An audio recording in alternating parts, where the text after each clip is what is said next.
community safety. And the paper outlines the work so far done over the last couple of academic years. The focus for the most recent academic year was built on building on existing insights and progressing actions already underway. We had a few delays through the pandemic. The school was very busy, obviously, during that time, and so we were catching up on some actions there.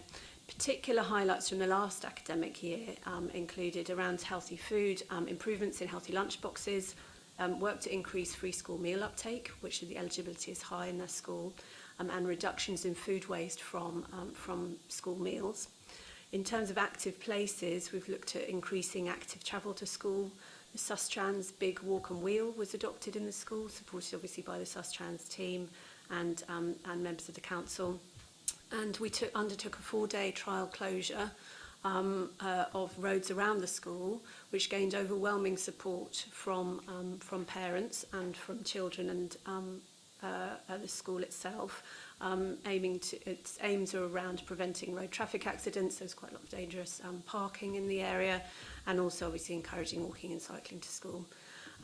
So the active travel team and Sustrans are looking at how we can work with the school to pursue that in the longer term. In terms of community safety, we've also made improvements to Arundel Park to improve the quality of the park. And when I say we, this is obviously a cross-directorate, cross-city initiative, so it really is a whole team working together to facilitate that. In terms of ongoing and upcoming projects for the current academic year, we want to pursue the healthy food line of doing some lunchbox and food workshops with parents, and also look to continue to increase for free school meal uptake in the school. In terms of clean air, we're going to pilot the smoke-free school gates in the same way that was done at a playground just around the corner, and smoke-free parks in the area. And in terms of active places, we're working with the University of Portsmouth to establish the first athletic skills garden in the UK at Lord's Court, which is in an underused, multi-used games area, just in the super zone area. I know we've come here to talk about the athletic skills garden before. It's an essentially an evidence-based playground that looks at facilitating good quality physical activity using the athletic skills model that enables 4 fundamental movements, physical activity movements: running, jumping, skipping, and so on. We've done some consultations with the residents in the area, led by the university, supported by housing, and which have informed the design, and the provisional launch is due to happen in the autumn or winter. We're doing a detailed evaluation of each work stream currently, and when we're aiming to conclude the pilot in July this year, this academic year, next calendar year, July 24, and we'll start to think about how we can consolidate the findings in Arundel Court, and also think about how we can expand that learning to other areas of the city. So thank you very much. Thank you very much, Dom. Any questions, comments? Yes. I'd just like to really welcome the paper and the proposal and the work that's being done. It's a real positive step forward, and I can't wait to see it rolled out further across the city. I am very interested around the no smoke zone, but specifically around the use of vaping. Will that be covered by that? Because we are hearing increasingly from schools very early on this term about the challenges being experienced both in primary and in secondary. Thank you, Sarah. Yes, as we all know, it's a really big issue, and understandably, actually now government are even taking a lead, which is fantastic. So there's lots of work going on nationally, regionally. I happen to chair the regional tobacco control group, so we're doing a lot of work both initially, which has already been launched, and I think Amanda's come to the head teachers meeting. I haven't actually answered your first question, which is yes, it will be taken in. But we are launching and have been launching toolkits for schools to help support head teachers and staff to how to tackle, because I think people are quite confused. And the issue is it's quite difficult because there is, I think what people are hearing is a mixed message, although I actually, from a public health perspective, it's quite clear. We are encouraging, and this is the problem, we are encouraging people to take up vaping as a stop smoking quit tool for adults, but unfortunately at the same time, because actually we do know, I know there's more evidence being undertaken or more research undertaken, but we do know that vaping for adults is less harmful. I'm not saying it hasn't got any harm, but less harmful than smoking. And the consequence of that, unfortunately, and we're obviously from a public health perspective, we're very anti the tobacco industry, and I'm just going to say that, not going to apologise for that, because they are marketing young people. They are using, you know, a bit like alcohol pops in alcohol, they're using the same approach. So sweet flavoured, cheap, disposable vapes, which are being targeted and actually are being sold to children, unfortunately. And I would like to just say fantastic and well done to our trading standards colleagues in the council who've done some massive work recently and actually closed down a vaping shop as an aside, so lots of focus. But what we're trying to do is get that really clear message that we don't want and there is harm to children. So lots of work going on around comms for children, young people, comms for parents, but also toolkits for schools. And we'll await and see what the decision is, because there's quite a lot of lobbying from Action on Smoking and Health, as well as other, including the Royal Colleges, to ban disposable vapes, because the other aspect is the environment. And this will be the final thing I'll say. The environment, we know that litter, but we also know that there's dangers of vapes being crushed in the lorries collecting the rubbish. So there's nothing good about disposable vapes. So we await the decision from government, but we do include smoking and vaping, trying to work with schools to support not having it around the school environment. Thank you, Helen. And I'd just like to say the attendance by public health colleagues at the recent head teachers meeting was really well received, and the information around the toolkit was welcomed. Thanks, Sarah. So Lewis first. Thank you. Just to say from me how great this looks, and it just shows that, as we kind of say in health quite often, it's not one person's problem, and it just shows what can be achieved when something like this goes across directorate and through the whole council, what can actually be achieved. So it's really good to see. Linda? Yeah, I agree with what Councillor has just said. I think it's a fantastic programme. Are other schools looking and thinking, actually, we want to be a part of this? Are you getting interest from other heads? We haven't been promoting it so far, but in London, it's based on a London model, London Superzone, and we're in touch with the London Superzone network. And many schools, I think all boroughs now have a Superzone school, at least one in them.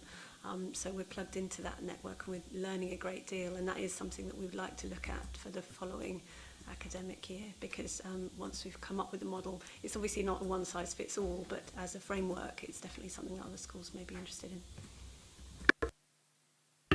Yeah, go ahead. Interested from a probation point of view, the reasons why people, the lower uptake of school meals than we would like, and if there's any role we can have in helping promote that with the adults under our supervision, then more than happy to help.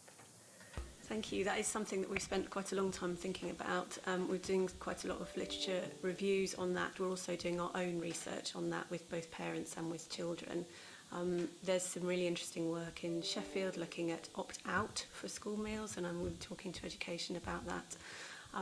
But definitely, if there's work that we can do with adults to try and promote the usefulness, obviously nutritionally very valuable, and in the current economic climate, it's an accessible form of healthy food for children at lunchtime. One thing we did find in the school lunchbox audit was that it wasn't just the quality of the food that was in the lunchboxes that was poor, but also the content was lacking. So just the volume, there was no food in the lunchboxes. So free school meals uptake is really, really important for us. Thank you. James. Thank you. I just wanted to place a note of thanks on the record to the University of Portsmouth and public health colleagues working with my own housing teams to bring to Landport the athletic skills garden or place. That's a fantastic achievement. As Dominic says, that will be opening in October, so we'll make sure there's an invite to all board members to pop along and have a look at it, with a view to seeing whether that's something that can be rolled out to other parts of the city. But first for the UK, first for Portsmouth, so real achievement, and thank you to the public health team and the university for driving that forward. Yeah, I'd just like to go on that point as well. I know we've been in a bit of competition here to make sure we get in first, so we can say we got the first one, because I think Sheffield are close behind. So the fact that people have been working together really hard to get to that point is not only good for the area, but it's good for that. And I know when I first was told about the when I was first told about the about this model, the athletic skills model, I actually guessed where it was going to go, because if you've ever been into Lord's Court, that place is begging for something like this, and it will be fantastic. And it is just literally over the road from Arundel Court. Just on the other schools point that was made. I think one of the key things about this super zone area, of course, there's actually 2 other schools within the area anyway, because you've got St John's Catholic Primary and also St Edmund's Secondary School, which is something that means that as tangentially they're getting the benefit of this as well. And on the cusp, there's also another 2 schools as well, literally just outside Portsmouth Academy and Art Dickens Primary. So it's these kind of happenstances that we have that is really positive. But I know all the hard work that's going on with this, and this was interrupted by the pandemic. So myself and the then cabinet members for transport, traffic and transportation, and environmental services went along to the school many years ago now, pre-pandemic, so it'd be sort of 2018-19 sort of time, and all that initial stuff to do with that, and it was very much about listening to them. So that's what this is all being about, and it's a really fantastic project. So thanks so much. You finally got your to present to us, and as you can hear, it's very well. So, and we look forward to the continuing work that's going on around this. Okay, so moving on to back to our agenda. Yeah, I'll use that one. Yeah. Moving on to the agenda, and Andy, Stroke Recovery Service. Thank you, Chair. So a verbal update rather than a paper. For context, for anyone that hasn't been aware of this, we've had a contract, the City Council's had a contract with the Stroke Association in the city for many, many years. That contract was due to come to an end at the beginning of this financial year, trying to get my dates in order.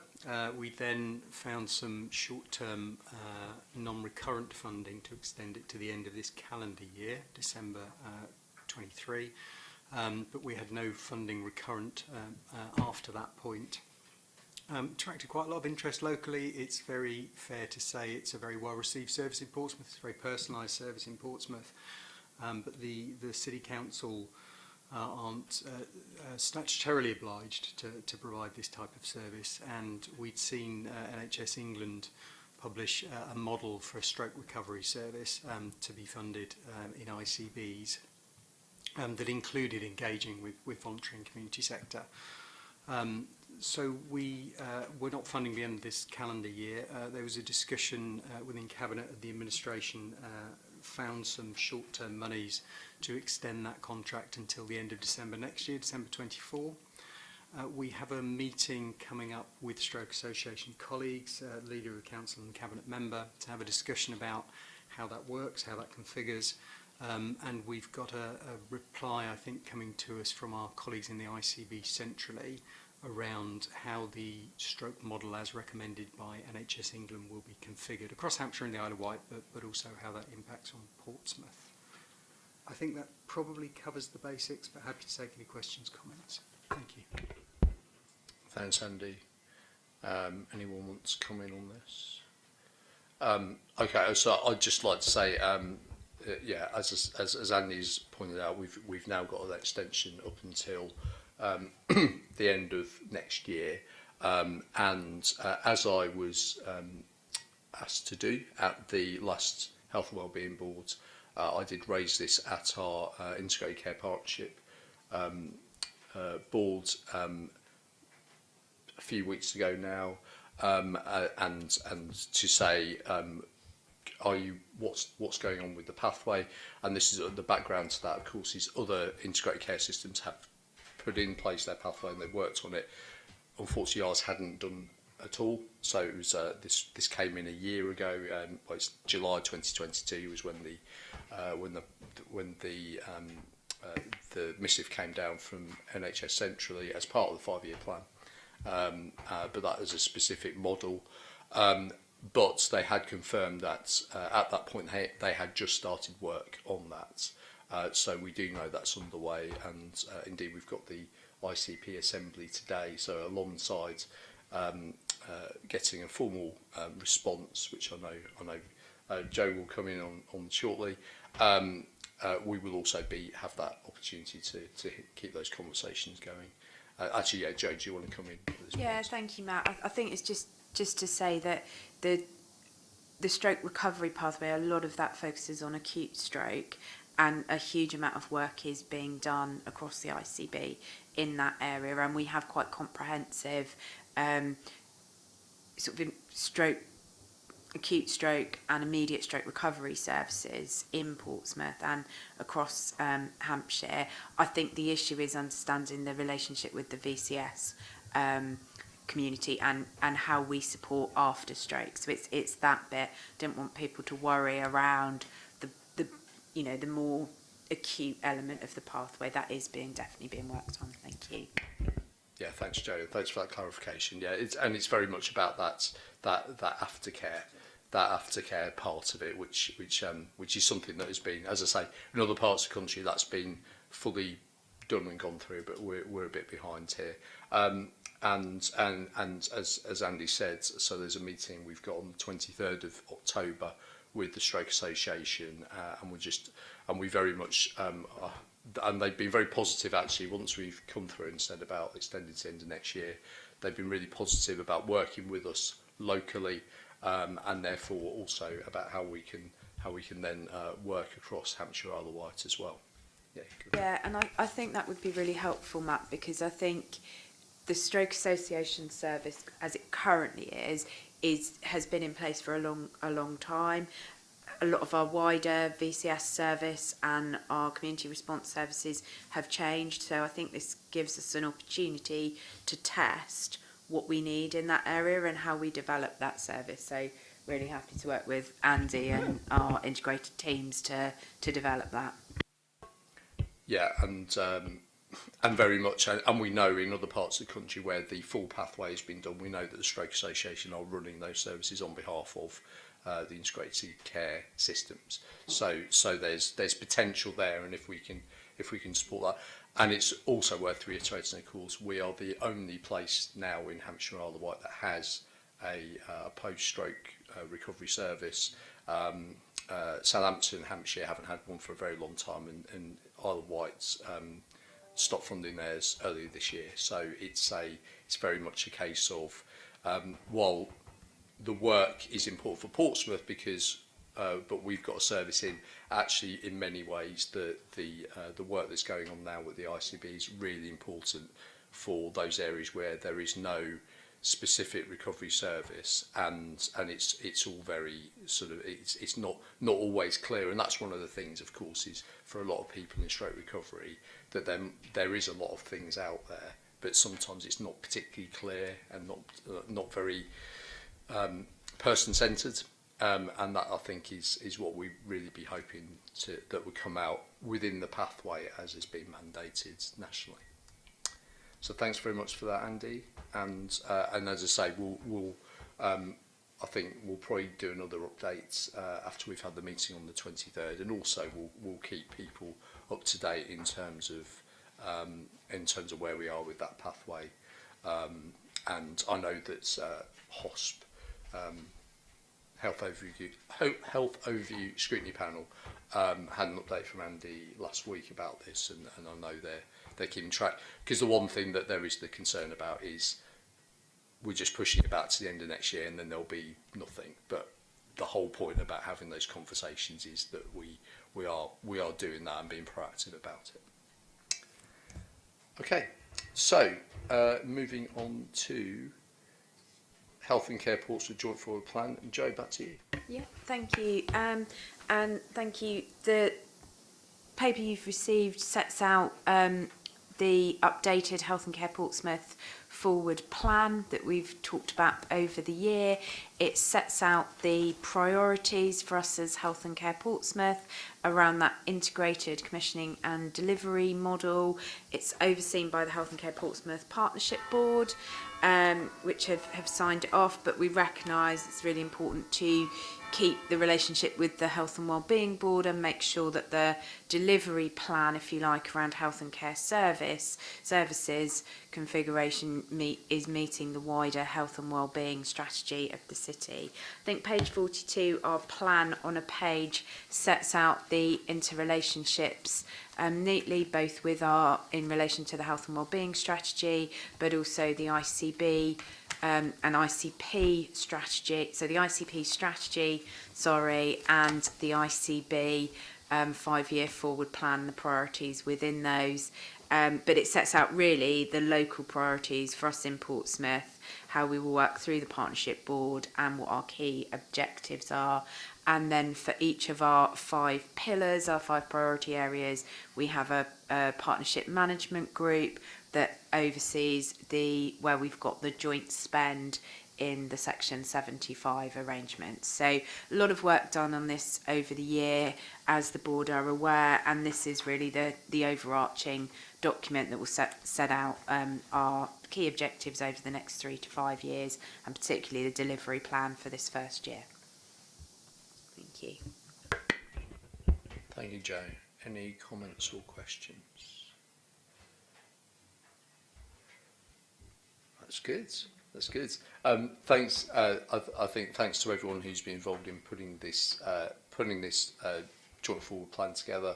Again, it's something that shows about how our integration works and positively, and also how it fits in with those areas that have been put through by the Integrated Care Partnership Strategy, which calls for, especially for new members of the board, this is a statutory strategy, and the Integrated Care Partnership has the responsibility to create that strategy, and that is also that fits in with what that's the underlying principles that the Integrated Care Board are to work to at a Hampshire R-wide level as well. So it's really important that and we've done quite a lot of work in terms of making sure our health and wellbeing strategy here reflects what the Hampshire Isle of Wight strategy is, and vice versa, and very much that's fed in. And as I said, today we're having our latest assembly, which is on mental health, with that focus.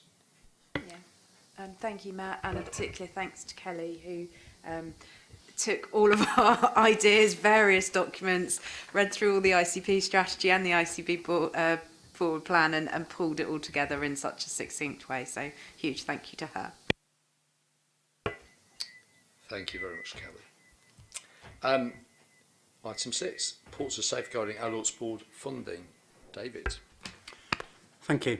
I'm here today to draw attention to some inequities in funding across the region for safeguarding adult boards, and to seek your support.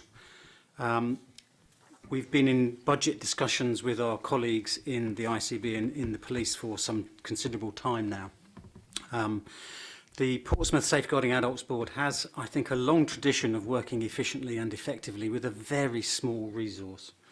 And I have to say that our colleagues in the local authority do step up enormously in supporting the efforts of the business unit. And there is, of course, long histories in this region, and particularly in Portsmouth, in terms of collaboration across health and social care. But the creation of the ICB has shown up the inequities, whereas previously the CCG in Portsmouth would have funded the board. It is now done on a much wider basis. And we can see, I hope from the figures that are produced in this paper, that Portsmouth ends up with a much poorer deal across the region than other boards do. Our expression of a desire for an increase in spending, as it were, budget, as it were, I think is relatively small compared to the size of budgets in the institutions that we're talking about. Although I do appreciate that there is no spare cash anywhere in anybody's system.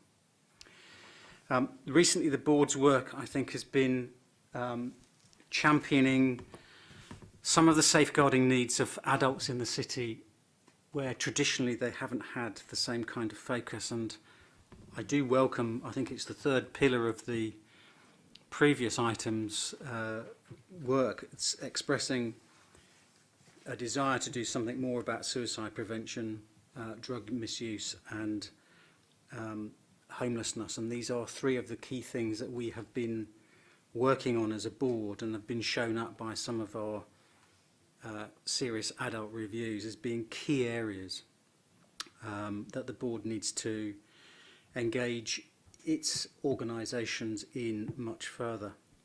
And so engaging with service users to hear their voices, their lived experience, doing some of the very basic interagency work well, and improving the way in which agencies work across risk management are not grandiose aims. They're relatively small but important things that we need to do. Unfortunately, the board, given its resources, is now at risk in terms of being able to do those. The statutory responsibilities to achieve those aims remain regardless of what the board does. The duties are on the three statutory partners, the local authority, the ICB and the police. So if the board doesn't do them, they still have to be done, hopefully. So as independent chair of the board, it's my responsibility, I think, to shout out when I think things are at risk in terms of statutory duties not being achieved. And here I am today shouting out and seeking your support to influence colleagues in both the ICB and in Hampshire Constabulary to properly fund the work of the board.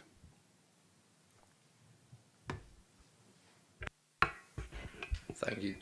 Thank you, David.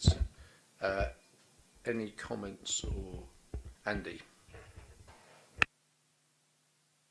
I guess, unsurprisingly, I offered David full support in that. I think what the board's done, and I'd go back to an emphasis what David was saying earlier, I think what the board's done over the years is work incredibly effectively with a very, very small budget, and has managed to meet its duties in terms of safeguarding reviews, has managed to do some quite innovative work in terms of learning reviews where we weren't obliged to hold a safeguarding adult review, but we held it nonetheless because we felt there was learning.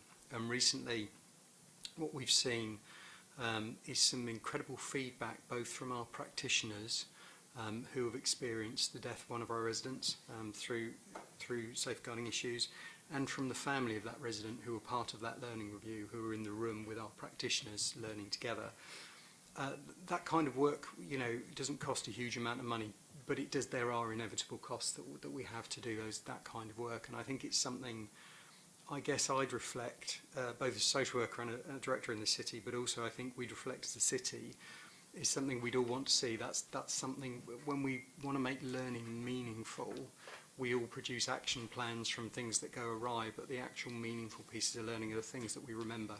And those kind of things where we're sitting together in a room with the voice of the person because their family was there, those are the things we remember and we learn from, and then we teach other people, we spread those ripples. I think it's also, we had a fantastic experience last calendar year when we did an annual conference. The board did an annual conference, and again we heard from people with lived experience. They were front and centre, and the feedback from both those of our residents with lived experience and all of our staff, because it involves staff from all across of our city, was really, really positive. And again, we did it on a bit of a shoestring, but it does cost money. And so I guess what we're asking for in this extremely challenged financial environment, is to the minimum to enable us to keep doing that work. As it stands at the moment, if we had to commission another safeguarding adult review in this financial year, we couldn't do it. We don't have the money. And that's not something I think as a city that we would want to continue to perpetuate. Thank you. Thank you. Terry. Thank you, Chair. I think it's important to mention that part of my role is to ensure that the police do the job that only the police can do, and you've heard me speak about street to suite before, and right care, right person, and of course, you know, while we're challenging health partners to ensure they're doing their bit around mental health, you know, we also challenge LAs or local authorities to ensure that they're gripping, you know, ASB and making sure that the police aren't the first point of call, that often there are things in place to not drain that resource. So just to give some context on this, the recommended amounts from the constabulary are dealt with by officers who attend the safeguarding boards, and they will then make representations to the force leads and therefore us when it comes to setting the budget.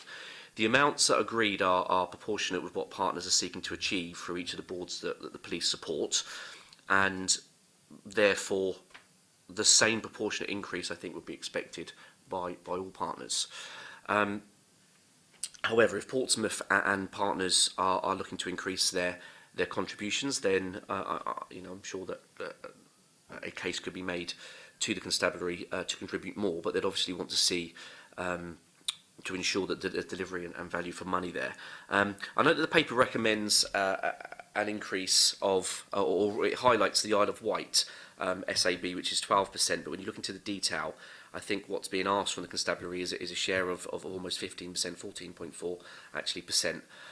So I think the key thing to come out of this is exactly what the increase is, first of all, and then secondly, to think about, for our safeguarding leads, what allowing them, to understand what the partners believe could be achieved with a higher shared amount. I think it's also worth noting as well that the police are not a recipient of community infrastructure levy and things like that, where other partners are. So I think if we're clear on what's could be achieved through that, and conscious of the police force doing the job that only the police force can do, then you know there's scope there to write and ask those questions. Joe. Thank you. And just similar position for the ICB, really recognise the challenges for the Portsmouth Safeguarding Adult Board, but I think what the work over the last year has done is highlighted the variation across all 4 safeguarding boards. And so from an ICB perspective, I know there's work going on to understand why that is and ways we can reduce that variation, and again look at how we're putting in proportionately to all 4 adult safeguarding boards, and perhaps to work to support each board to understand how we can make the best use of finite resources together and to look at that unwarranted variation. So I know that's the work that the quality and safeguarding team are doing, but recognise the challenges for the Portsmouth Safeguarding Board, and you know, if there's anything I can do to support those conversations, really happy to do so. Thank you. Yeah, please. I was just going to add, as a member of the board, and absolutely rightly, if the board is asking for additional finances, then we all as agencies want to understand what that increase in funding will bring. But just very mindful at the board that we were reflecting on that we're at a stage now where some really good work is being done on the goodwill of a small number of individuals that are doing that above and beyond their normal roles. So completely agree with the principle that we need to understand what an increase in funding will bring, but I just think it was important that the board were aware of that. David. Might I be permitted to express a little frustration? Because I think we're in a very different set of circumstances in respect of budget setting, where we're setting out activities that we might want to achieve with a specific resource. What I'm saying to you as your independent chair of this board is that your statutory duties are not being done, and that it isn't a question of seeking to express what can be done with some extra funding. It is actually achieving the statutory duties. The business case has been laid out several times to all of the agencies. So forgive me if I'm appearing to be a little frustrated, because I feel we've been here before. Thank you, David, and thank you everyone for their contributions. I think looking at taking on board some of what has been said, I think if we look at on page 2, the difference in and page 2 and 3, the difference in funding between what the Portsmouth Safeguarding Adults Board and the others is, and indeed there are some anomalous things, the fact that Southampton Safeguarding Adult Board budget is larger than Hampshire's, which is interesting in itself, but the fact that ours is so much lower than anyone else's, including the Isle of Wights, really says to me, well, if you think that those boards are doing a job and managing their statutory responsibilities, then us with a significantly lower budget per head of population, especially compared to Southampton and the Isle of Wight, then that really points to me that we really should be increasing this across the board. I'd like to pick up on the safeguarding conference last year. That was a wildly successful conference. It was wildly successful. The attendance was absolutely maximised. We filled out the room. The engagement there was outstanding.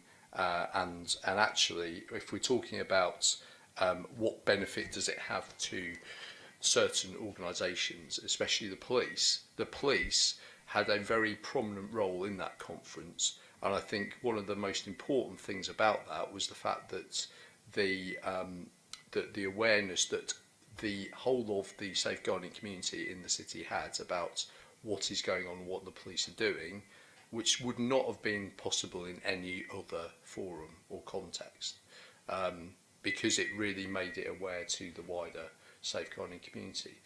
But if we don't increase our funding for the Safeguarding Adult Board, then we're not going to be able to do that kind of conference again, and therefore you're not going to get the benefit of that across everywhere. So and then as Andy was saying about the Safeguarding Adults Review, if we're not able to do that, we are not fitting our statutory responsibilities, and that's a real concern. So I'm very happy to support the recommendations. I think we have had various meetings. I know it was a meeting, unfortunately I wasn't at the Safeguarding Adults Board last week as I wasn't well, but I do know that we've had various meetings where we've been going through about the business case, etc. But I do think that we need to do this swiftly, and the partners, as I said, Adult Social Care has made it very clear we are happy to go with the increase, but we need to do it in conjunction. There's no point doing it if we're not doing it in conjunction with the others. And it does affect everything, because we're not just talking about adult social care and health and the police, but we're also talking about all of those organisations, especially from the voluntary community and social enterprise sector, many of whom are commissioned by adult social care, by health and by the police to do work, that they have that ability, and they have the ability to behave and do safeguarding properly within their organisations, and of course in the wider community, in our community as a whole, to empower our residents in whatever context they're in to be able to properly do safeguarding. So I'm proposing to support the recommendation, and which is to write to Hampshire and the Isle of Wight Constabulary and Hampshire Isle of Wight Integrated Care Board to request that they set out their formulas for funding the respective safeguarding adult boards in their area, and how they intend to enable the Portsmouth Safeguarding Adult Board to meet its obligations in 23-24 and 24-25. Is everyone happy with this? And if we need to take a vote, I can understand that. I'm just going to bring in Sarah first. I just wonder if it would be helpful for us to contribute by sharing the formulas across the children's safeguarding partnerships across the Hampshire Isle of Wight footprint. We've had recent discussions, but actually looking at this in the stark kind of position of Portsmouth, we are not in those positions across the HIPS Safeguarding Board for Children, and I think we need to look at those two together so that we can look at modelling in the same way. Okay. So would you want that in the recommendation to have some? I think it would be a sensible way forward. I cannot understand how the Portsmouth Adults Board is in this position, considering need, etc., across the cities. And I think we are in a better position in terms of the formula for children's perspective. It feels fairer. It's not ideal, but it's fairer. And I think it would be a good introduction into the conversation that we have with partners, because obviously it's the same partners contributing to two boards, effectively doing the same work across children's and adults. So, yeah. Okay, so if we amend the recommendation to have something around with mind to the funding formulas that are done for the children's safeguarding children's boards, then I think that would be. Is everyone happy with that? To then go forwards. Any objections? No, excellent. Thank you very much. And as I say, I think the most important thing is that this moves on with pace, because we need to make sure that we're getting this sorted as soon as we can. Item 7, Director of Public Health's annual report. Helen, over to you.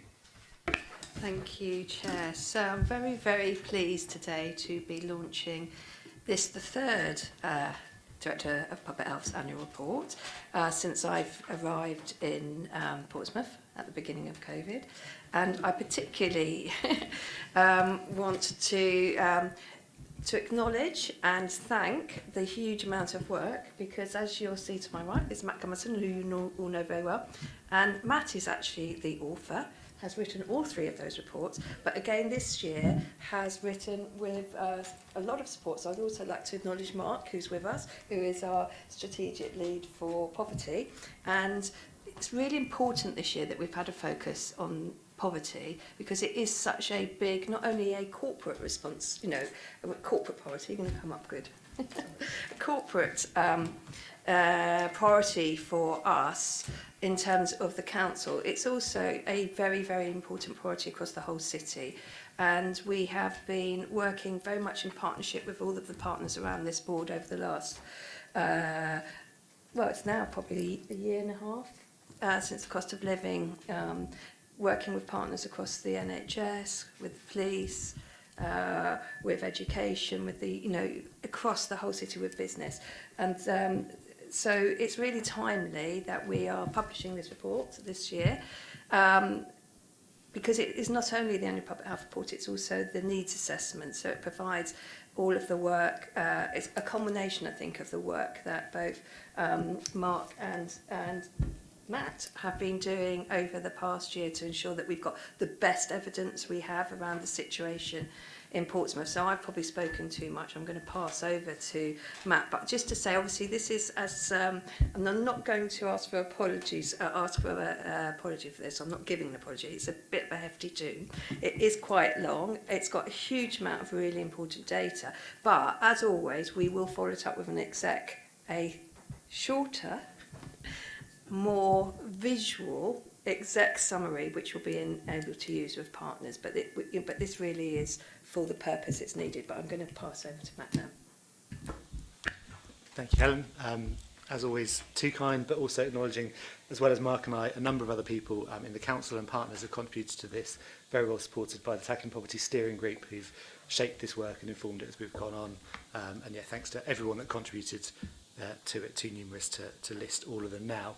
I won't go through the covering report because Helen's explained that, so I'll just talk you through the appendix, which is the needs assessment. It's there as a reference document. As Helen says, we'll produce a more public-friendly version that will go on the JSNA web pages, where you can now also find the cost of living data for the city that is now available to the public on those pages as well.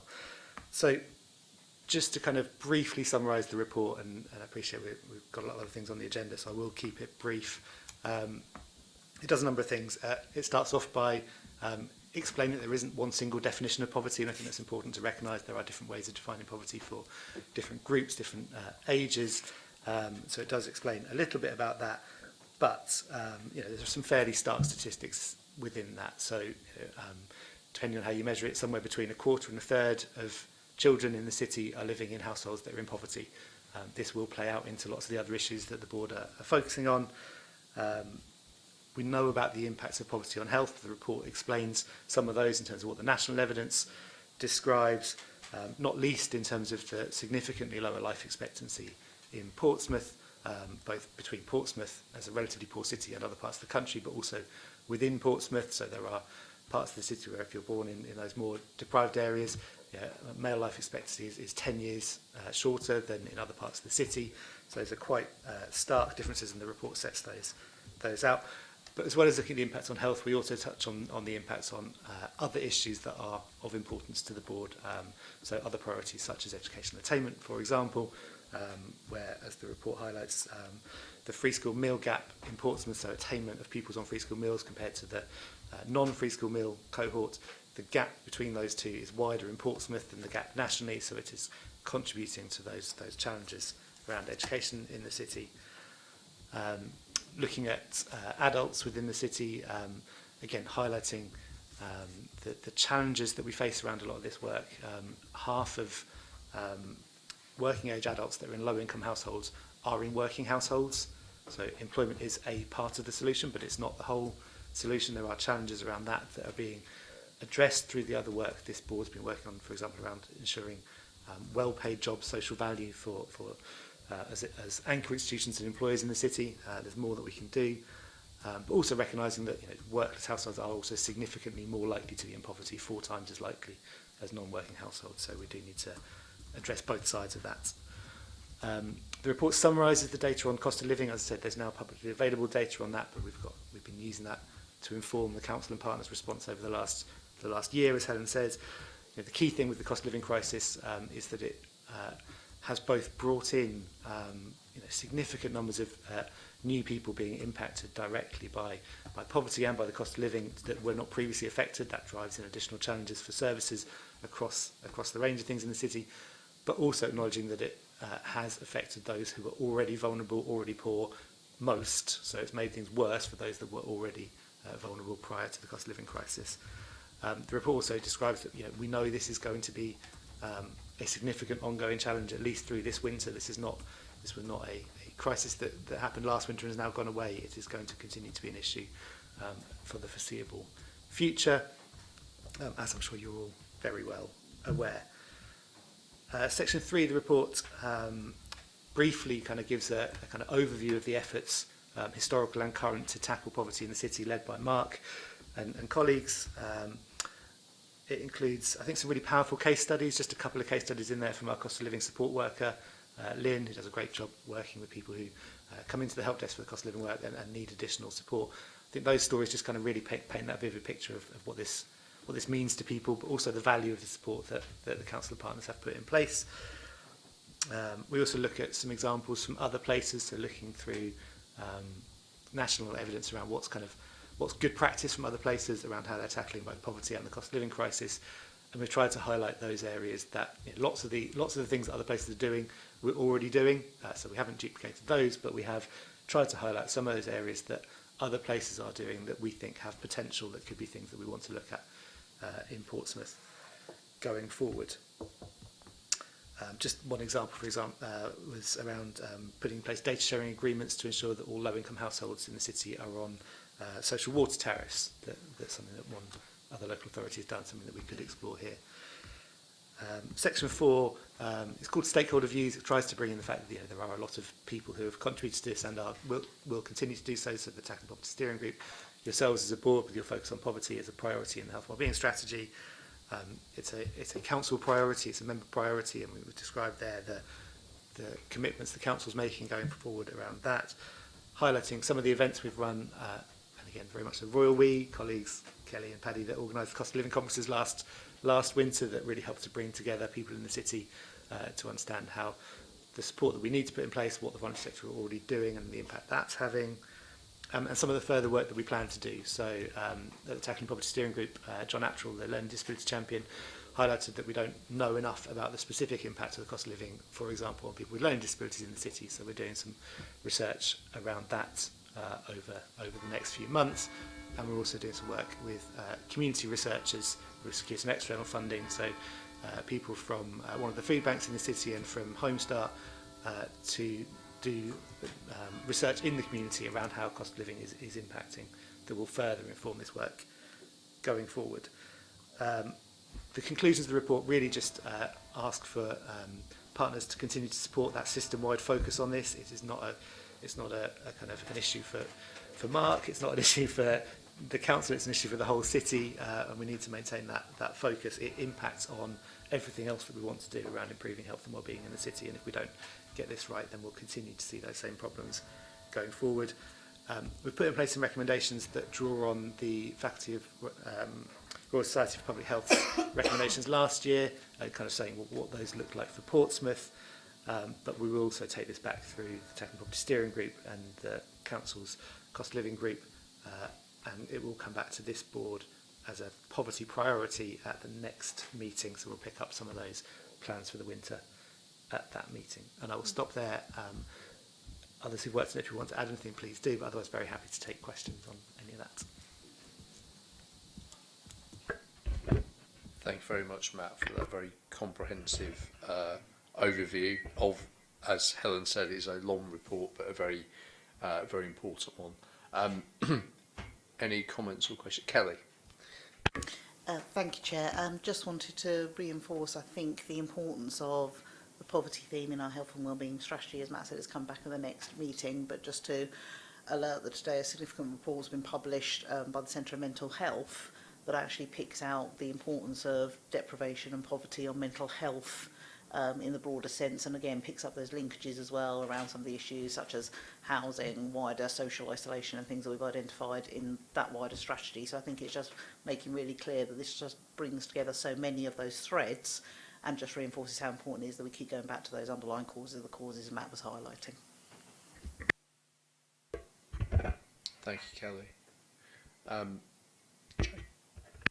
Yeah, thank you. It's a really sobering document, isn't it, to read the position in the city. But I think the heartening bit around how we work together and some of the work we've started to do with public health now and bringing together the cost of living work and building on that, and particularly the work we're doing in Paulsgrove and down in the Portsea area to understand the impact on, or how working with communities to understand their health better and the challenges they face, both in terms of accessing services but also in maintaining their own health. I think there's lots of linkages, so it feels like we've got quite a good infrastructure in our plan, probably needs more work, but to really maximise the bits now, which is good, but it's really sobering reading, I think, so thank you.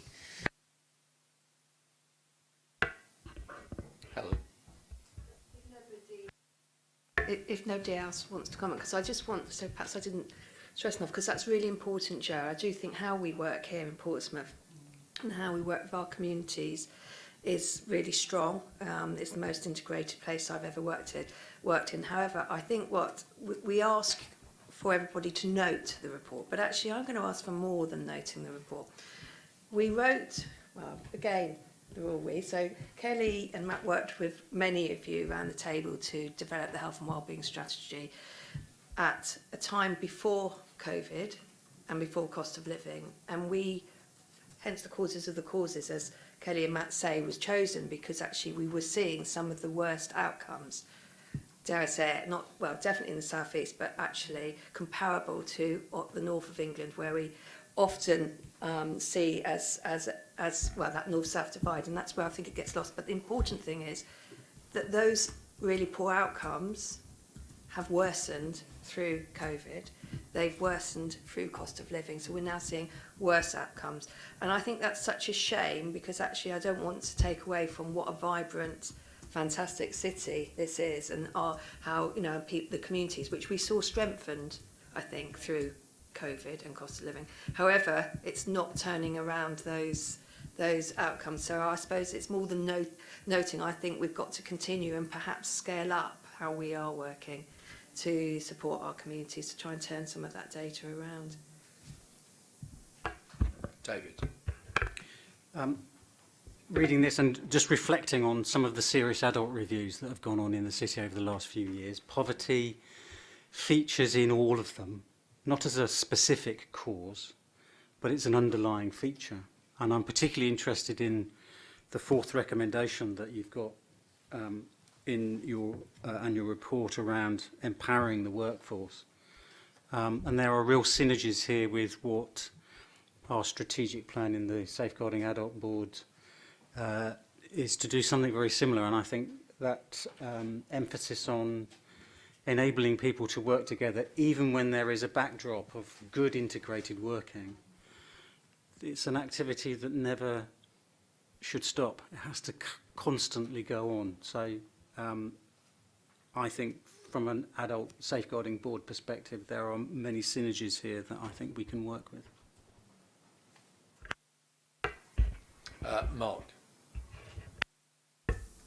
Thank you. And just following on from that, if there are any, there's a very open invitation to all members of the board and to any parts of your organisation that you would like to be more involved with the Tackling Poverty Steering Group, please do contact me. It really is about partnership working and what we can do together to strengthen our working practices together. We need to learn from each other and work with each other and use all of the skills and resources we have available. So, yeah, just to reiterate that, and thanks everyone. Linda. I just want to thank you for the report. It's really interesting, especially the case studies. And I was just looking at the sample budget and weekly shopping and things, and I was just reflecting, in school, I never learnt about any of that. How to budget, how to have a sensible weekly diet and things. Is that in our education programme, particularly college age, who are about to set foot into the world on their own? Do we do a programme about, you know, budgeting and food? Some schools do and some schools don't, and it will depend on the individual school, and I think that's a piece of work we need to think about going forward in terms of that, but it's around not just the children, it's around the parents and that home environment as well, and I think it's how we reach out from a public health perspective to our families as a whole and what opportunities we have in the city to do that. I mean, it is a really sobering read, and I think it just reinforces for us around the table what we are seeing and feeling every day in respect of the outcomes for our children and families in the city. The gap is increasing despite the additional resources and work that's being done. We are not seeing those outcomes for our children improve. We are seeing them deteriorate. And the fact that we're talking about life expectancy has to be the biggest note for us to take. That cannot be an okay thing for our city. Terry. Yeah, just to shadow that firsthand, coming from an education background, there is disparity, I guess, between how those things are delivered, a bit like PSHI, really. Some schools grip it really, really well, others down the road, completely different. And we see that, I think, through what I see in policing, you know, when it comes to things like, you know, county lines education and criminality and healthy relationships, some schools really do grip it well, others not so much. There is a bit of a disparity, to shadow what Sarah said there.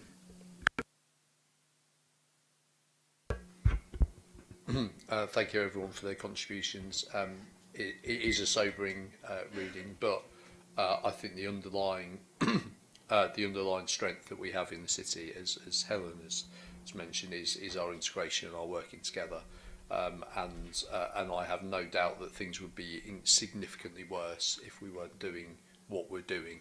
And so that is one of those things where it's about how important it is for us to keep up those that integration, the working together. When I was a support worker a few years ago now, I knew Mark in his early days as a tackling poverty coordinator, working with across the voluntary community social enterprise sector, working with local churches, with all the food banks and everything, with the food bank network, and even at that stage, having so back in 2016, having everyone working towards a common goal and looking at best practice is the best way that we can navigate our communities through what is this extremely difficult circumstance at the moment in particular. And just to reiterate as well that when we've presented to the integrated care system about the way that we're approaching our health and wellbeing strategy, using the causes of the causes, of which poverty is a very much one of those causes of the causes, the way that has been understood and accepted as being something that is quite different, really does go to show that we're on the right track, but we have to really pull everything together to make sure that we alleviate as many of these things. And indeed, the biggest thing is about preventing these in the future. So if we can do things now, and so that kind of thing with budgeting with those young people now, when they become adults, that means that hopefully you're going to get less of that in the future, because that's a preventative measure that we can take. So so thank you so much for the report, Helen, and Matt and the rest of the team who've put this together.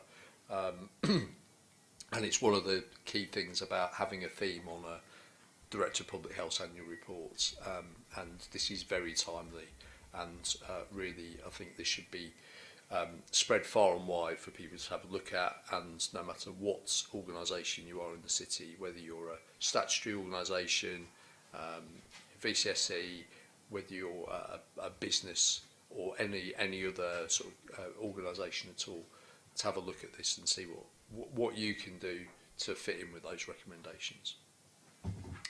So thank you very much. Item 8, Sarah, Portsmouth Strategic Youth Justice Plan 2023 to 2025.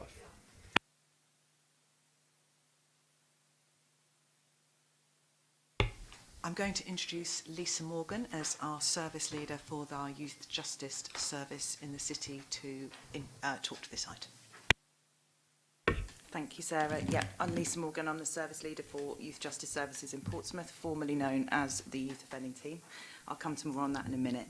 I'm here to present an information item to the board in relation to the city's strategic youth justice plan for 2023 to 2025. A copy has been provided in papers. I'll outline some key headlines and then take questions, but I'm also really pleased to be joined by a number of people who sit on our partnership Youth Justice Management Board, who will no doubt be able to offer responses as well. So firstly, for context, the production of the annual Youth Justice Plan is a legal duty. It is a requirement for each local authority in England and Wales to do that. And in Portsmouth, the decision has been made for us to create a 2-year plan and review that at the annual midpoint, in the hope that that will support longer term planning and more sustained and sustainable success. And on the subject of success, I want to note a few achievements from the previous plan. So, first of all, thanks to our board members for offering continued, consistent support in what we are trying to achieve, and also showing an honesty and integrity in recognising the decisions and the demands that we have to face and supporting us in tackling those. And a real sense of pride for me in terms of recognising the genuine passion within my team and our colleagues across the partnership, actually, because youth justice services are not just a team within their own right. And I was really pleased last year that that was recognised in our inspection findings from HMIP, who rated our service as a good overall. We were then able to launch a very positive and forward-looking review of the service. So reviews can cause concern. They're not always positive. I'm pleased to say ours was. It changed our name from a youth offending team to a youth justice service. It strengthened our structure, and it offered opportunities for us to enter into new areas of work and develop more of what we want to achieve. on that, we've been really successful in embodying a child-first approach, being really clear that the children we work with are children, first and foremost. And that's not to ignore or negate the risks they pose or are posed to them. It's not to avoid recognition of harm or the opportunities to repair it, but simply to say we recognise our children as children. We recognise that many are vulnerable and in need of support, and we will do all that we can for them and the communities that may experience harm as a result. We're also now positioned within the adolescent and youth and young adults service. Got to get it right.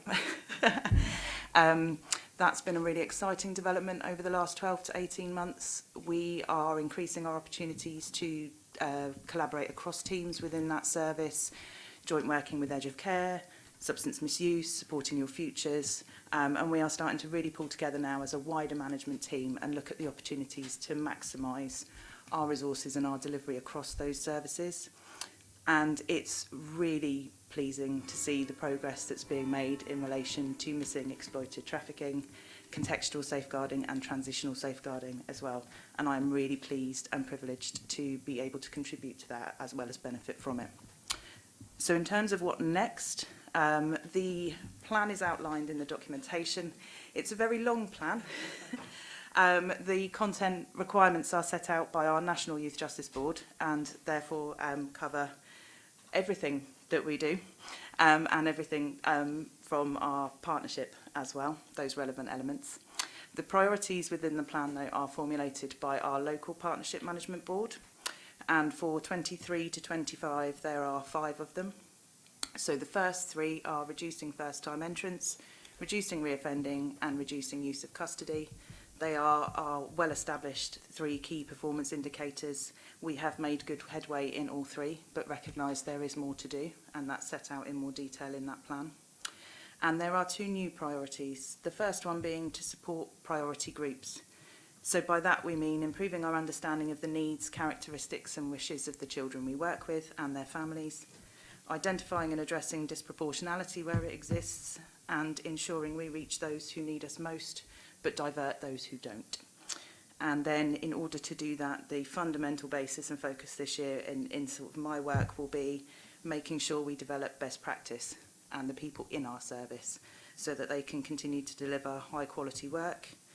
They can maximise the opportunities to do that through careful use of resources, and also to support our staff and volunteers to progress, not just in terms of what they deliver, but what they feel they achieve and the rewards that gives them.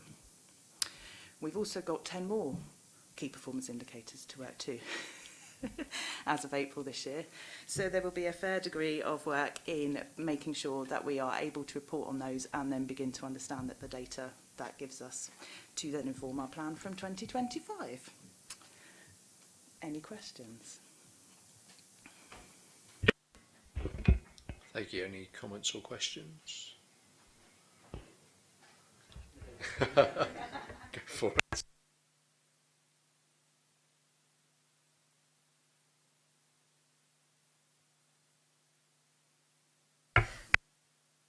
Just a comment from me, really. I think we part fund you, so it's great to hear some synergy in terms of the language being reused, particularly around recognising children as children first, and that's fantastic. Not to steal the Constabulary's funder, but that the force have a really good child-centred policing policy that really focuses around that, treating children as children first, and part of that, I'm really pleased to say, when it comes to safeguarding, is extending through to age 24, recognising that 18 to 24, that key developmental age, is crucial, where a young person's habits are potentially the risk and the threat and can link to criminality.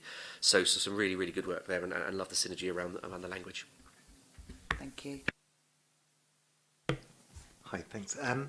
Yeah, I suppose I picked up on your point really around that it's recognising the vulnerability but also the harm, and certainly from the roles I've undertaken, even those that cause the greatest harm have significant vulnerabilities that have led them to this place. So I think, you know, we as the police recognise that we can't lose sight of that sometimes, you know, and I think it has been lost, and looking at, but actually we also recognise it's not for us to solve these problems, and we do need that broad partnership approach, because a lot of the triggers that take people down this path are steeped long before. So I think, yeah, it's really good to sort of see, as Terry has said, that child-centred approach, and wholly supportive of it. Thank you. Thank you, everyone. And yeah, I think my only contribution on this was it's again about partnership working, about bringing everyone together, and say that's what we do very well in the city, and long may that continue. And thank you so much for everyone involved in putting together this report. It's very detailed, and it's and I know if Susie was here, she would be sort of raving about it as well. So I really appreciate everyone's contributions on that. So then move on to item 9, back to Helen, health and wellbeing strategy, positive relationships. Thank you. Sorry, you've got me again. However, I just want to acknowledge I might be speaking to this paper, but I also want to again acknowledge all of the hard work, both from Kelly, I think Hayden and Matt in pulling the paper together, but more importantly, not more importantly, as importantly, sorry, all of the people who have actually done the work that's within this paper, and I'll give you a few examples of those. So you'll all know that positive relationships, we talked a lot about our strategy priorities today, but it was one of the big one of the big priorities of the health and wellbeing strategy. And I'm just going to give you a quote because I think it really aligns with everything we've been talking about today from the strategy. So connectedness with each other, family and community underpins many positive outcomes. We call this social capital. Evidence shows that communities with high levels of social connectedness have longer and happier lives and are less dependent on public service. So we know that some of our biggest challenges, many of which we've spoken to today already in Portsmouth, you know, from things like school exclusion, adults with complex needs, social isolation in older people, all of these things, that's just a few examples, really are underpinned by the fact that we don't have perhaps as strong community connectedness as we could. So the report highlights just some of the significant work, and I'm just going to give you a few examples. There's so many in the report, and hopefully you have had a chance to read it. But lots and lots, and I think this is, again, what we've talked about today, lots and lots of work is already happening in the city. I just keep, you know, the work with care leavers, the VOG work, Violence Against Women and Girls strategy was signed off at our June meeting, the new domestic abuse strategy being developed. We are working within the ICP. One of the priorities is around social isolation, social connectedness. So that's some work that we're doing across the NHS and local government. There's so many. Adult social care, I don't want to upset anybody. Adult social care's work particularly obviously around independence, wellbeing, community connectors, strengths-based approach, which again, there's so many of those we've heard about in children's services as well. So all of that work, particularly around that restorative practice, you know, that the children's and adult safeguarding. Homeless, I want to say this one because actually we are looking to get the funding for this. Homeless healthcare team, and particularly around ensuring that those who are with complex needs, homeless, substance misusers, are getting the support they need, not only about housing, mental health, as well as primary healthcare. So these are really good examples, and I think you'll see in the report we've got kind of data, where are we now, but also examples of this fantastic work. However, we also, so with all that in mind, we want to continue to progress this work. We want to ask the board now to identify any other areas of work. So you don't think, we'll have a conversation hopefully, but you don't have to do it all today, but any other pieces of work going on in the city that should be brought into this positive relationships umbrella. And we want to kind of share the knowledge, but also what interventions, see if we can connect some of that work more closely to this strategy. So we're particularly keen to get partners' views on ways in which we could bring this work together so it's more than the sum of its parts, and I think that's a theme for today. And we've got a few ideas, you know, from having a conference, workshop, but also things like shared comms campaigns. So how can we use the might, because that's the whole purpose of the Health and Wellbeing Board, how can we use the might of all of our partnership working, all of our organisations, to actually strengthen this work? So really, that's because we want to accelerate it. That's the key word, accelerate. So we've got a particular focus, I'm just going to put it out there. that we feel that one of the areas which was, and I talked about it last as an example, changing futures, the complex work with adult piece, would be a good focus perhaps for our next. So between the formal meetings in public, we have the informal meetings where we actually can come together and have a focus. So we'd quite like to take that area as a focus of one of the next meetings, because actually I feel that although there is good work, it isn't perhaps, or it hasn't necessarily, because when did we agree as a priority? I think it was in 2019, 2020. So how much is that progress? Could it have progressed faster? Because yes, we're trying to get some of that for you, through now in terms of funding opportunities, bidding, etc. We have had COVID in the middle of that period, and we've obviously had cost of living, but how can we now accelerate that piece of work? So I'm going to open it up to everybody, if that's okay, Chair. Are there any other areas we've missed? And I think Kelly would like to come. Go ahead, Kelly. Thank you, Chair. Just in terms of collecting some of those examples, exactly as Helen said, we know there's loads in the report, and we also know that's really partial in terms of what maybe other partners are doing, some of the other strengths we'd want to bring through. I think one of the real values of collecting it in this way is that we get to show both what we're doing in Portsmouth, but I think really importantly for all the work we've highlighted around integration and the way we work in Portsmouth. So actually some of this is around how is it that we're building the really positive relationships within professional groupings and between organisations, which obviously is the basis of some of the relational stuff. It's not always just about how we transact with service users, but it's how we work within ourselves to resolve those issues. And I think the more that we can use this as a way to highlight this is the way we work in Portsmouth as much as this is what we do and what we deliver, I think there's also a huge value to that in terms of playing the Portsmouth approach into some of the other forums. Thank you, Kelly. Anyone else want to come in on this? James. Yeah, I would be happy to participate in terms of the housing service and those bits that sit within my directorate. And I think it's a good focus. The one thing I just want to kind of encourage us to do, and perhaps that forum is the place to do it, is to continue to take a whole system view from all of the agencies of those that we've been talking about today, because whilst I completely agree that we are very integrated in this city, we still have a tendency to carve up our residents in different cohorts. And if you take the view of the services from their perspective, it may give us a very different perspective on how we're designing our services. So, we've got adults with complex needs, we've got rough sleepers, we've got those that are subject to safeguarding reviews, etc. There's a number of ways in which we're slicing up our total population. It's not the wrong thing to do, but those sessions give us an opportunity to challenge ourselves about sharing who are those customers of different services and where can we collectively pull together in a very different way to design our services against their particular needs. I just want to encourage us not to lose sight of that. Thank you, James. Could I just add to that, Matt, please? Yeah, go for it.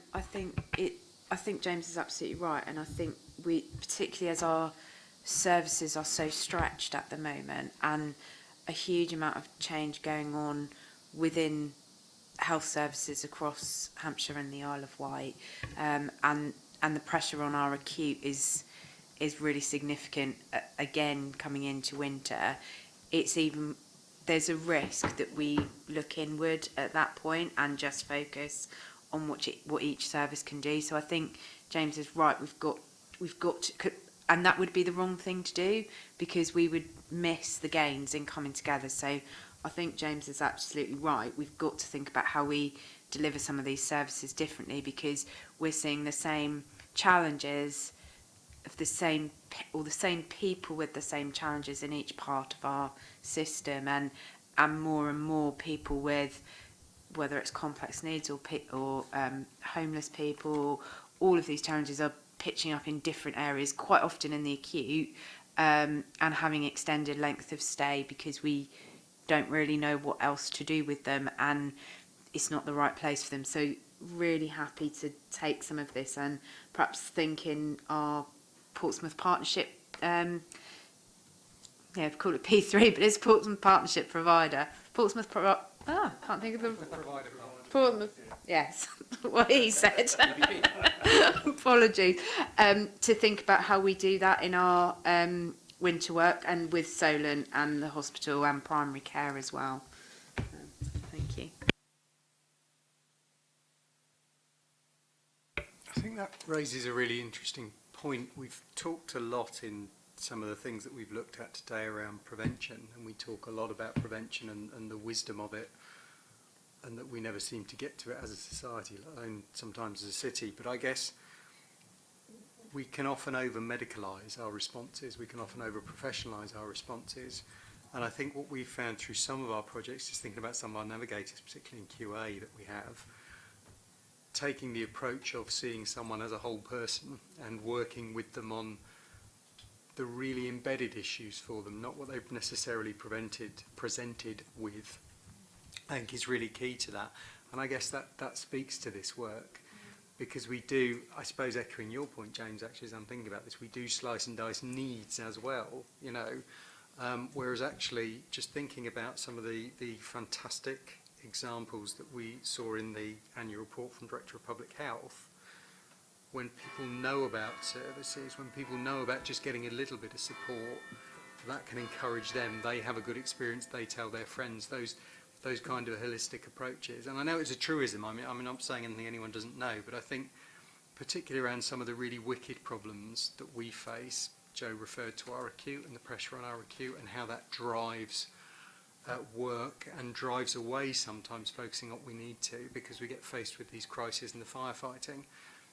We do have the opportunity to change the narrative, I think, even if we're talking about, you know, starting off with 1, 2, 3, 4, 5 people. I think we really do have that opportunity in Portsmouth. So I'd absolutely support the work. And I think that focus on what are the real needs people are presenting with, and the support, often minimal, that can help them get through that. Thanks, Andy. David. And further echo for me, I think there's something about, again, referring to our serious adult reviews, 3 of which we are due to publish today, if the coroner will let us, that is, are really good examples, I think, of exactly what you're talking about, and show up, I think, the disconnection in people's lives that are created by some of these social conditions that are emphasised here, and then go on to exacerbate difficulties in those relationships. And I wonder if some of those reviews might be a subject of that forthcoming discussion that you described. Language is important, isn't it? Because it strikes me that I'm absolutely behind your homelessness healthcare team. You know, again, all of the evidence we've got points to this. But as soon as we put homelessness in the front of a title of something, we then look to James to provide the answer. But that's just not the approach. We have to look to everybody for the answers to these things. Helen. Related to that, sorry, David, I think it's really important actually. The case studies are so essential because they're really tragic. So we had, I'm not sure if it's, I think these were from last year, so we had 2 of the serious case reviews at the Combating Drugs Board yesterday, which Matt was at, and I think they were really hard hitting, because even though, and we go from meeting to meeting talking about all of the positives in terms of the additional funding, what we've done, and then starkly at the end we had 2 really tragic cases where we, sorry to say it, but as multiple services together had failed 2 people because they'd had so much input but had just gone from, and I know they are complex and can be seen as difficult, complex people who go through, they come in and out of services, and they're not always easy to support. However, it really showed tragically how we just failed them, really. And it was, I think it's really important to see those case studies. So I think a really good example if we start that meeting, because you then are reminded of how what we're doing really impacts on people's lives, and in this very sad case, deaths as well, 3 people. Yeah. Sarah. I think underlying all of this as well is our workforce, who work endlessly, tirelessly, and are really relational focused. And I'm really thinking about schools at the moment, the challenges that they're facing in terms of the kind of amounting pressures within their system, but the commitment to be relational, to understand the needs of every child that walks through the door, to ensure they're forming those relationships, to ensure that their school is inclusive, and wherever possible that they're addressing the trauma alongside everything else before they even get to the point of providing that learning. And I think that workforce, as one part of our section, is how do we make them more resilient, and how do we reinforce the importance of the relational piece while recognising the additional pressures. We're talking about the acute services as well. How do we keep our workforce strong enough to do this work, because it is a bit of a battleground out there, and I think it can be one of the first things that goes. If we're not looking after ourselves, if we're not feeding ourselves, if we're not sleeping well, our relationships start to crumble and our reactions and responses are not what we want them to be. And I think to bring that into that conversation would be a really helpful piece as well. Back to you, David.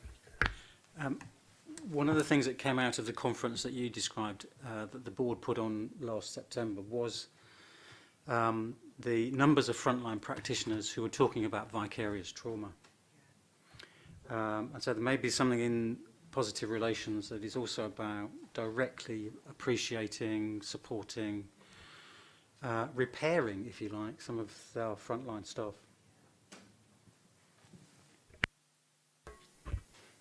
Thanks, David. I think the thing I want to touch on again is the language side. It's about how we label, and we talked about a bit labelling people. One of the things that I in my now former day job, but I was working side by side with the NHS every day, and indeed nurses within my service, and it's and I made this actually at the National Children's and Adult Services Conference last year. It's about calling people patients. Simple, isn't it? Call people patients. You don't call them people. You don't call them people I'm interacting with. You call them patients. And it permeates through an entire sector of our society. And so suddenly you're not a person, you're a patient. And what does patient mean? What do we think when we think of patients? We think of people being treated. Now, even if that's someone who's going to see their GP or going to hospital, maybe for a checkup or just some kind of general well-being or whatever it might be, the way that an entire sector of our society deals with them is calls them patients, and that just completely changes the way that you don't think of them as a person, a wholly rounded person. They're a patient. And it's a really difficult concept, but I think we do it. Education. You call them pupils. Oh, they're people. It's a child. It's a child. It's a person, and it's just about how we interact. Whether it be you talk to people about calling people service users, calling people clients, calling people whatever they are. Call them a person, and then if you have that mindset. And then you're not going to just pass people around because they're a client or a service user or a patient or whatever it might be. They're a person, and you think of them holistically. And it's always just stuck with me.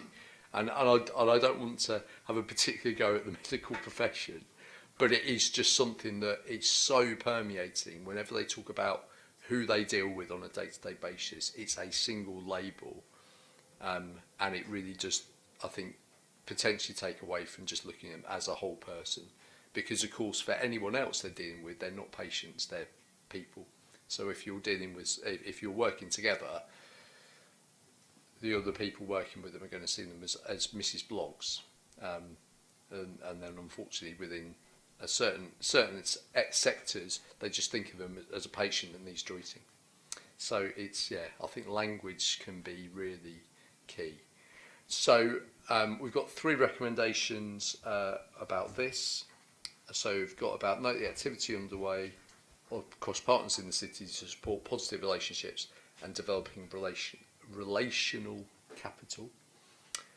Consider whether there are other case studies that could be usefully shared across partners to build knowledge and effectiveness of the interventions.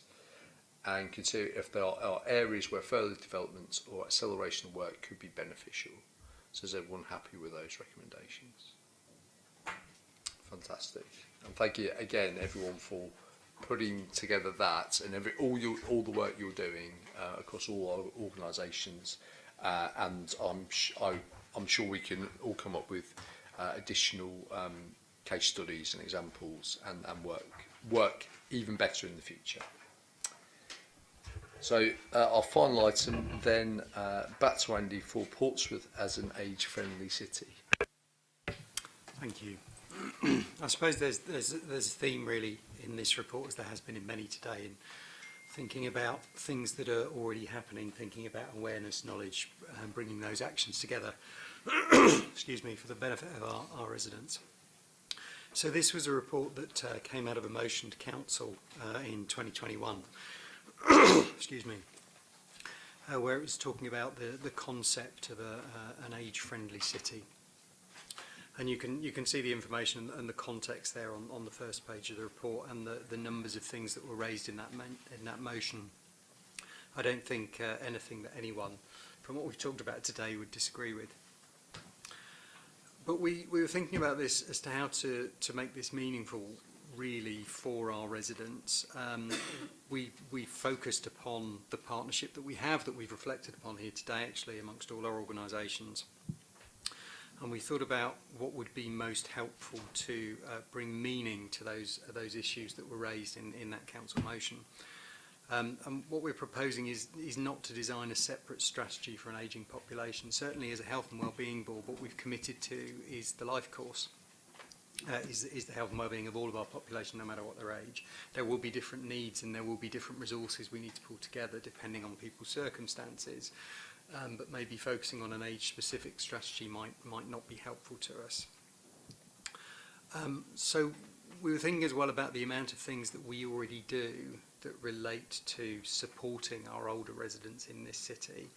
And I would think everyone gathered around this table does something or other that impacts in a positive way on older residents of Portsmouth.